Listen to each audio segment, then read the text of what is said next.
শরীকদের কারো পুরো বা অধিকাংশ উপার্জন হারাম হলে কি সবার কোরবানি বাতিল হয়ে যাবে? ঋণ থাকা অবস্থায় ঋণ পরিশোধ না করে কোরবানি করা যাবে কি? কোরবানির গোশত বন্টনের উত্তম পদ্ধতি কি? গোশত 3 ভাগ করা কি আবশ্যক? শরীক আল্লাহ যাতে দ্রুত হজে যাওয়ার তৌফিক দান করেন এজন্য কোনো দোয়া আছে কি? আমার শ্বশুর বাড়িতে যদি আমার ফুফাতো, মামাতো, খালাতো ভাইয়েরা বেড়াতে আসে, সেক্ষেত্রে কি আমি তাদেরকে সালাম দেওয়া, সাধারণত কথাবার্তা বলাও নাজায়েজ হবে? কোরবানির জন্য লাইভ ওয়েট মেশিন দিয়ে কোরবানি পশু ক্রয় করা কি জায়েজ হবে? আমার পরিবারের 4 সদস্য একটি ছাগল দিয়ে কোরবানি করলে হবে কি?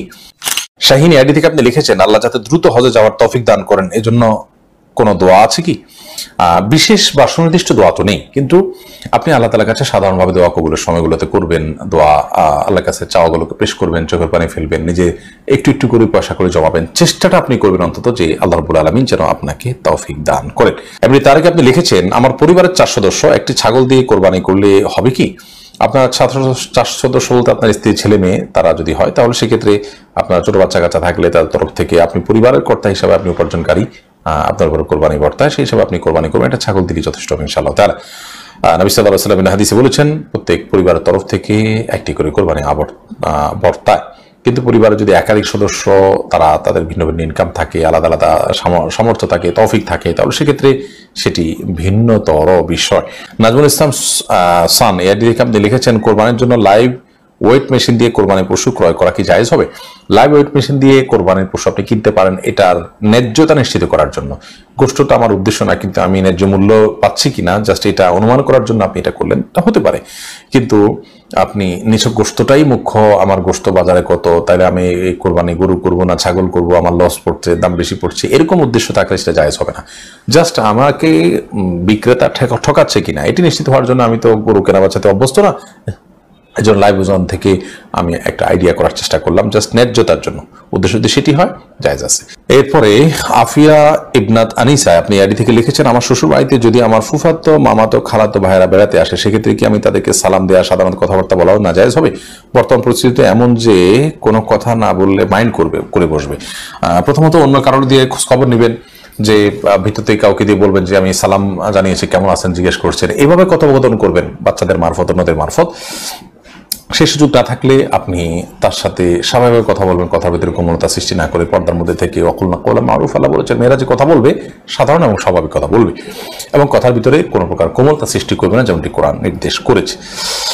এরকম করে আপনি করতে পারেন যদি ওই লোক মারফত করতে না পারেন। সাকিবুল বখতিয়ার আপনি আইডি থেকে লিখেছেন, চিপসের প্যাকেটে আরবি লেখা থাকলে সে প্যাকেটটা কি করব?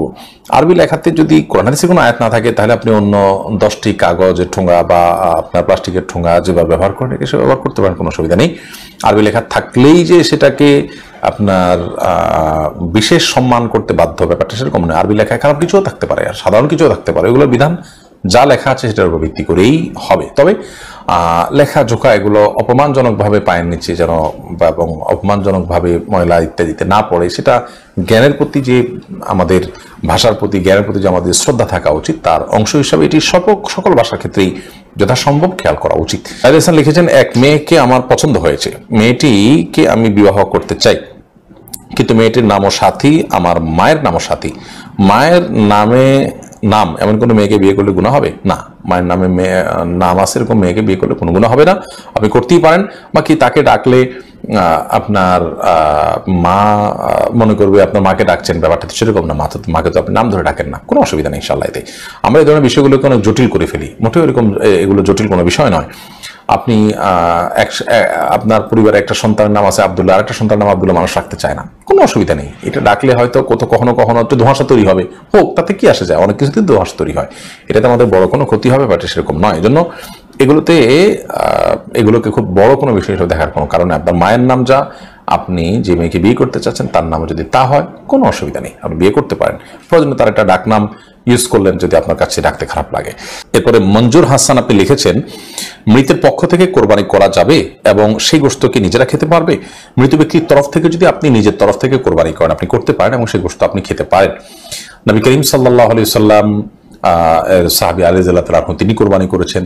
যদিও সৌদি আরবের উলামা ইকরাম তারা অনেকেই বলেন যে মৃত ব্যক্তির জন্য কোরবানি হবে জীবিত ব্যক্তির সাথে মিশিয়ে। ধরুন আমি বললাম আল্লাহ এটা আমার তরফ থেকে এবং আমার মৃত বাবার তরফ থেকে, তো নিজের সাথে মৃত বাবা মা মৃত যে কোনো মানুষকে যোগ করে তারপর কোরবানি করা যাবে। নবী করিম সাল্লাল্লাহু আলাইহি ওয়াসাল্লাম তার নিজের কোরবানি করেছেন এবং তার পূর্বপুরুষ ইব্রাহিম ইসলাম তার তরফ থেকেও কোরবানি করেছেন। তো দুটি মত আছে, যদিও সাহাবা ইকরামের আমল দ্বারা বোঝা যায় যে মৃত ব্যক্তির তরফ থেকে কোরবানি করা যায়। অতএব মৃত ব্যক্তির তরফ থেকে কোরবানি করতে পারেন, সে গোশত আপনি নিজে খেতে পারবেন। তবে মৃত ব্যক্তির তরফ থেকে কোরবানির ব্যাপারে যদি মানত থাকে অথবা ওসিয়ত থাকে, তাহলে সেক্ষেত্রে সেই গোশত আপনাকে বন্টন করে দিতে হবে, এটা আপনি খেতে পারবেন না।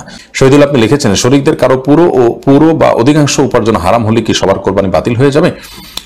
হানাফি মাযহাবের উলামায়ে কেরাম এর দৃষ্টিভঙ্গি হলো সবার কোরবানি বাতিল হয়ে যাবে। যেহেতু এখানে একটা ইহরাকে দম হচ্ছে, একটা পশু জবে হচ্ছে, অথবা একটা পশু জবের আংশিক নিয়ত খারাপ হলে পুরোটাই সেটার আওতাভুক্ত হয়ে যায়। যদিও সৌদি আরবের স্কলার উলামায়ে কেরাম তারা এক্ষেত্রে ভিন্ন মত পোষণ করেন। তারা বলেন যে না, আল্লাহ বলেছেন ওয়াল্লা তাজরু ওয়াজিরাতুন বিজরা উখরা, একজনের পাপের বোঝা আরেকজন বহন করবে না। যিনি হারাম উপার্জন করছেন তিনি তার পাপ বোঝা বহন করবেন, আরেকজন তিনি হারাম উপার্জন করছেন না, তার হালাল থেকে করেছেন, তিনি কেন এর দায় বহন করতে চাবেন? অতএব তাদের মত হলো যে যার উপার্জন হালাল তারটা হয়ে যাবে, যারটা হারাম তারটা হবে না। মুশফিকুর রহমান লিখেছেন, কোরবানির গোশত বন্টনের উত্তম পদ্ধতি কি? গোশত 3 ভাগ করা কি আবশ্যক? কোরবানির গোশত 3 ভাগ করতে হবে কিনা? এর উত্তর হলো 3 ভাগ করাটা প্রথমত আবশ্যক নয়, তবে উত্তম, ভালো।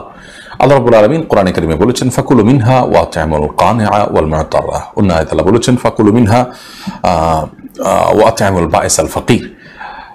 খোলাসা কথা হলো, আল্লাহর নির্দেশনা হলো তোমরা কোরবানির গোশত থেকে নিজেরা খাও এবং যারা অভাবী মানুষ দুস্থ তাদেরকে দাও, আর যারা অভাবী দুস্থ নয় তোমাদের আত্মীয় স্বজন প্রতিবেশী তাদের সাথে শেয়ার করো।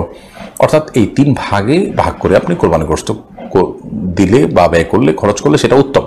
কিন্তু 3 ভাগ সমান হারে করতে হবে, দেশে দিক করা যাবে ব্যাপারটা এরকম না।